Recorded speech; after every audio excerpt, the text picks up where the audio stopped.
you could argue that there's some contradictory information or contradictory inputs with some of these saints. You know, I think there are some people who would, kind of based on their disposition or personality, might argue, well, I've got to be like St. Athanasius. And there are others who would say they've got to be more like St. Joan of Arc, or maybe a monk or something, or somebody under religious vows, which was and that's actually something that's actually something we talk about at the end of the book, is the difference in levels of obedience that are owed. You know, that you know, many of these saints were actually under religious vows.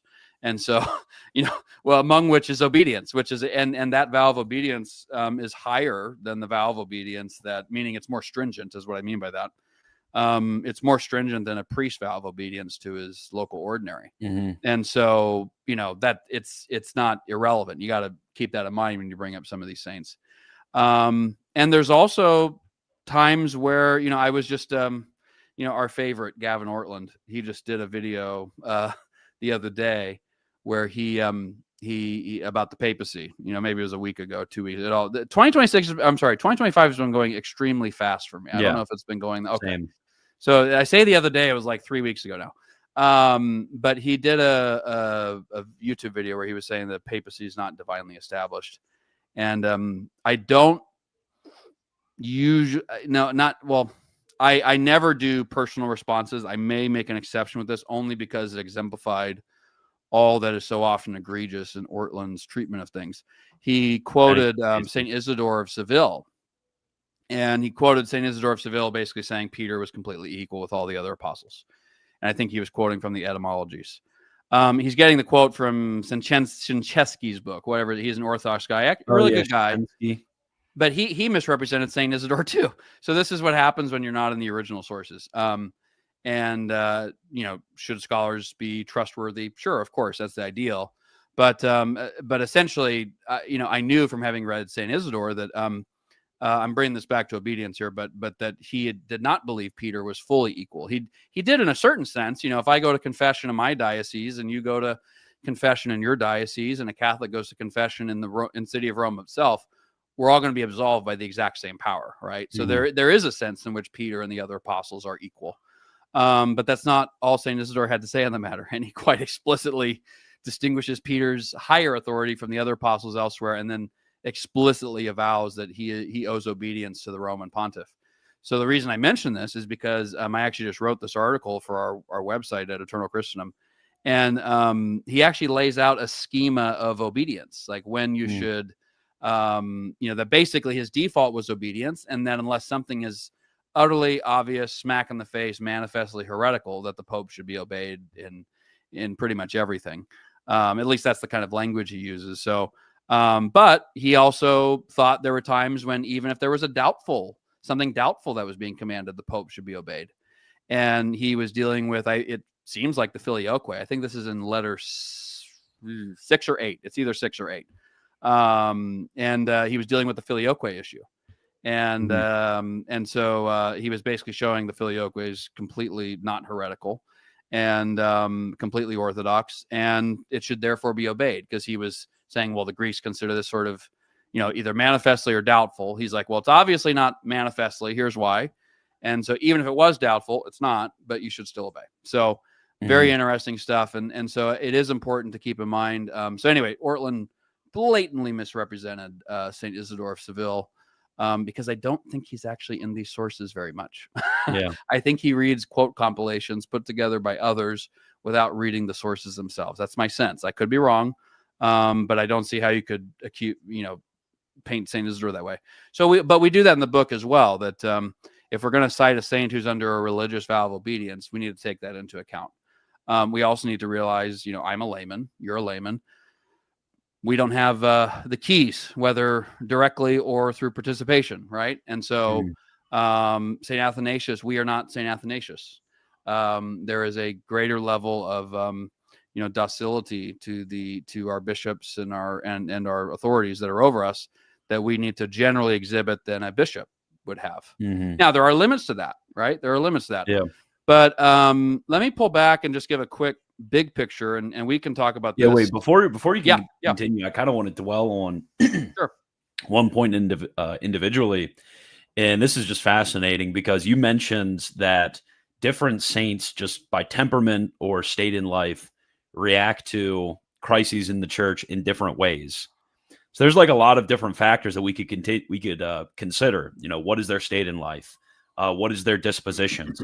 What type of crisis is there? Is it a doubtful or a manifest issue? Is it something clear or not clear? And I think that this actually calls like to mind a first principle. And I think this first principle is that when it comes to the crisis in the church today, we ought to make sure that we have a lot of latitude with one another. And this is something I've struggled with in the past. And I know that a lot of other people struggle with this as well, is when they're looking at other people and they do not necessarily contradict, you know, principles of good morals, principles of the Catholic faith. They're not contradicting these central principles. They're just having a different interpretation of the data, different interpretation of the event. They're responding in different ways. We ought to make sure that we have latitude with other people and not demand and, you know, shove down their throats that there's only one way in which we can deal with these different problems. Yeah, sorry, I was trying to find a post I did a while ago. I can't find it at the moment, but I basically made this point that, you know, I come from a divorced family, and, you know, fortunately, 4 of 5 members of our family have now become Catholic. We were all raised Protestant, so we're praying for that last family member. I'll keep their name and you know, role in the family private, but if people wouldn't mind praying for that. So it's been pretty amazing. So even though there's been divorce, there's a lot of peace between my mom and my dad, and we're all getting together for Christmas this year, and so it'll be great. So and it has been great overall. And so but I have learned from that uh, you have to have a lot of latitude with siblings, because it's a very traumatic when and this is not in any way to cast aspersions on my parents. It's just you know, divorces can be nasty, and people can assign whatever values to an unknown situation they want to, but when the parental figures, when there's chaos between the parental figures, it's extremely difficult for the children, and everybody responds to that in a different way. And so as somebody who came from that background, I was in my late 20s when it happened, so fortunately I was past my most formative years. My childhood was quite good, and the childhood of my siblings was quite good. But yeah, we need to have a lot more patience with one another. I think social media encourages sort of psychopathy with a lot of people. They act in a way that probably quite rightly would have gotten them punched in the nose not that long ago, and it really needs to stop. I've actually started to limit my responses sometimes on X, not because of Protestants, but sometimes because of Catholics. Now, how many of this is also something we need to keep in mind. How many of these are bots that are controlled by powerful forces in this world? I I don't don't know. know. This kind of boomer. I mean, I don't think No, they're believe bots. I don't know. I don't think I so. oh, you agree with me on No, no, you no. I don't. I think that actually a lot of this stuff is probably organic. I literally okay. legitimately think that a lot of people just think like this. I Okay, have that a could be higher true. view of original sin. No, that could be true. And by the way, I you know, my openness to that possibility isn't me trying to ascribe it to that. I'm just Mm, simply saying I wouldn't be surprised if there's a lot of. I just know that during COVID, for example, China had a lot of bots involved in getting everybody freaked out about COVID. That's not boomer. That's a fact. And mm. so there is actually a lot of this stuff going on. There's a reason why TikTok was bought by who it was bought by recently. I'll just say that. So No, it wasn't good.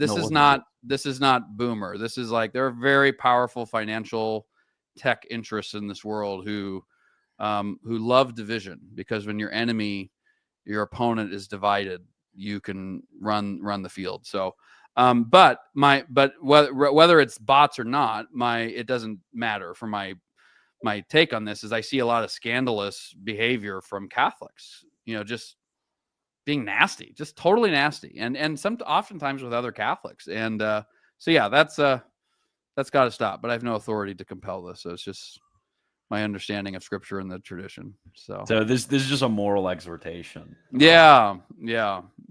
And honestly, life is just a lot less stressful when you're not like that with people. You know, I have opinions that would probably shock some people, but um, things I'm not quite ready to talk about publicly, but suffice it to say, I worked in the White House. I think all the leaders that were involved in 2020 who have not explicitly and very forcefully repented for what they did should not be trusted. And so people can take that principle and take it out to its logical extent, however they want. But the point is that there are people I know who disagree with me on some of my conclusions in this, and that's okay. I don't think they're worse people. They could very well be right. Politics, as you constantly point out, is a highly prudential, field of endeavor, and there are very, very good people who can make different prudential judgments than me. And so, I'm not stressed about it, and I can still have good conversations with them. So life's better.